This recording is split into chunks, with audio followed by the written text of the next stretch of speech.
Assalamualaikum dan salam sejahtera. Kita kembali ke dalam Deal Equal Project, channel perpaduan Nusantara. Hai guys, Assalamualaikum, salam sejahtera, salam perpaduan, salam Nusantara, salam bergabung. Kita kembali ke dalam channel saya, itu channel Deal Equal. Apa kabar anda yang berada di Malaysia, Indonesia, Filipina, Brunei, Thailand dan seluruh Nusantara? Saya doakan anda sehat-sehat sejahtera dan dimurahkan rezeki. Hari ini kita akan react beberapa video tentang orang Malaysia yang bernama Danish Fritz. Ini telah pun pertama kali pergi ke Indonesia dan merasakan bahwa Indonesia itu adalah negara yang spesial, terutama sekali kulinernya dan juga orang-orangnya. Tanpa basa-basi, ayo kita simak video menarik ini. Dari Malaysia, ya, baru sampai hari ini. Aisyah Khalid. Saya, Aisyah Khalid sudah 1 juta, saya 100,000. Belum lagi, jauh lagi. Ya, oh Fuji. Abang ni sudah jumpa Fuji. Weh. Monas naik motor. Let's go. Kita naik motor sebab tadi kita nak naik train, tapi kita tak dekat tu tau guys. So kita naik motor sampai depan Monas. Kita nak buat konten, lepas tu kita nak buat live. Ni ada, saya tak ada. Okey, terima kasih ya. Saya dah bayar. Saya dah sampai dekat Monas ni.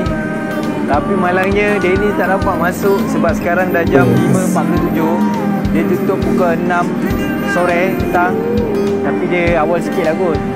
So Denny ingat nak buat macam ada satu konten transition. Tak dapat. Sampai je first pagi sore dulu. Kita try, padu tak padu. Kenapa orang Malaysia suka datang pagi sore? Karena mungkin enak juga. Murah, orangnya sambal merah.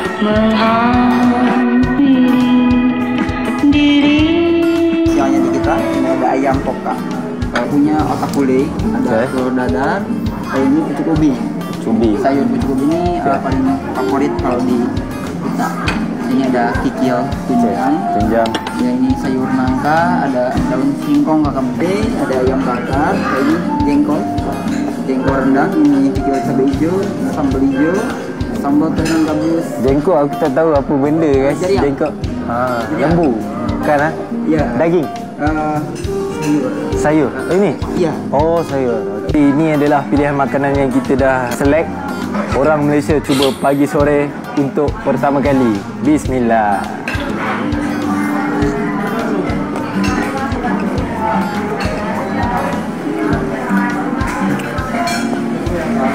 Ayam dia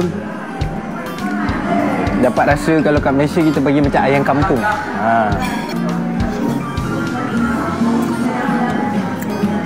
Urat dia memang padu. Last, otak-otak, lakut. Tak tahu. Kalau korang tahu ni apa, tolong komen kat bawah. Bismillah.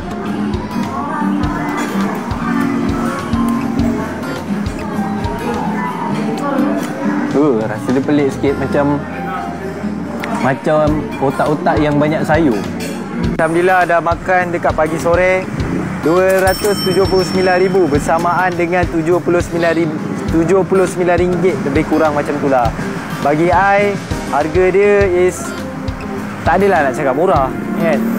Tak adalah mahal sangat, tengah-tengah lah. And then dari segi rasa, banyak juga orang kata pagi sore ni ada banyak branch. Bagi I, macam dekat KL tu, restoran sederhana pun boleh tahan. So yang penting kita dah cuba. Sampai je first pagi. Pakcik. Nampak kita makan dekat ground, dekat jalanan, dekat Jakarta. Bismillahirrahmanirrahim. Gambar. Ini adalah nasi goreng ayam guys. Bapak, ini berapa ribu? Itu spesial 35,000. Ini spesial lah? Ya, RM35,000. Bismillahirrahmanirrahim.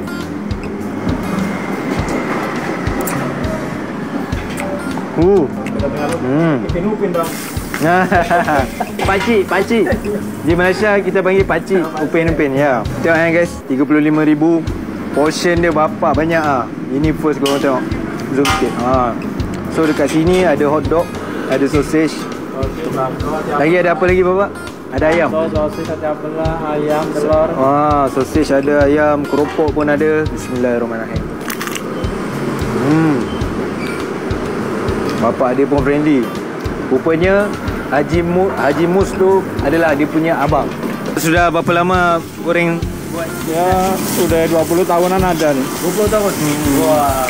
Portionnya bukan macam ini. Banyak, sangat banyak. Sangat. Kita panggil, kalau sini panggil lumayan lah. Di Malaysia panggil berbaloi. Berbaloi. 1.5 km jalan kaki guys. Harap-harap nasi goreng ni sedap. Nasi goreng Pak Haji Mus.